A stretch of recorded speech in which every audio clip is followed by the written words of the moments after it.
एक बार एक बड़े से हॉल में बहुत सारे लोग बैठे थे।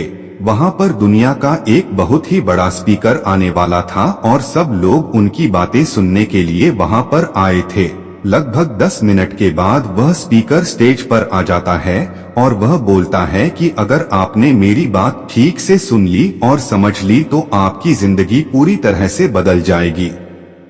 उसके बाद वह अपनी जेब से एक बिल्कुल नया चमकता हुआ 500 रुपए का नोट निकालता है और उसको ऊपर करके सबसे पूछता है कि ये नोट आप में से किसको चाहिए। ये सुनते ही सब लोग अपने अपने हाथ ऊपर कर देते हैं। वह स्पीकर बोलता है कि ये नोट मैं आप में से किसी एक को दूंगा, लेकिन इसके लिए आपको थोड़ा वेट करना होगा। अब वह स्पीकर उस नोट को अपनी मुट्ठी में बंद कर लेता है और थोड़ी देर तक उसको मसलता है।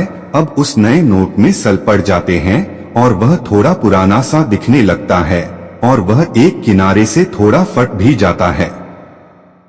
इसके बाद वह फिर उस नोट को ऊपर करके पूछता है, अब ये 500 का नोट किसको चाहिए। इस बार भी सभी लोग अपने हाथ ऊपर कर देते हैं। तब स्पीकर ने उस नोट को जमीन पर गिरा दिया और उस नोट पर 3 से 4 बार पैर रख दिया। इससे नोट और भी पुराना हो गया और उस पर थोड़ी मिट्टी भी लग गई थी।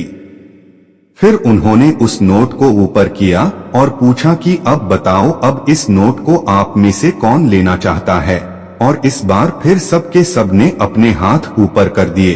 स्पीकर अब नोट को फिर से नीचे जमीन पर गिरा देता है और उसके ऊपर कूद कूद कर उसको दोनों पैरों से रगड़ देता है और उसके ऊपर चाय भी गिरा देता है।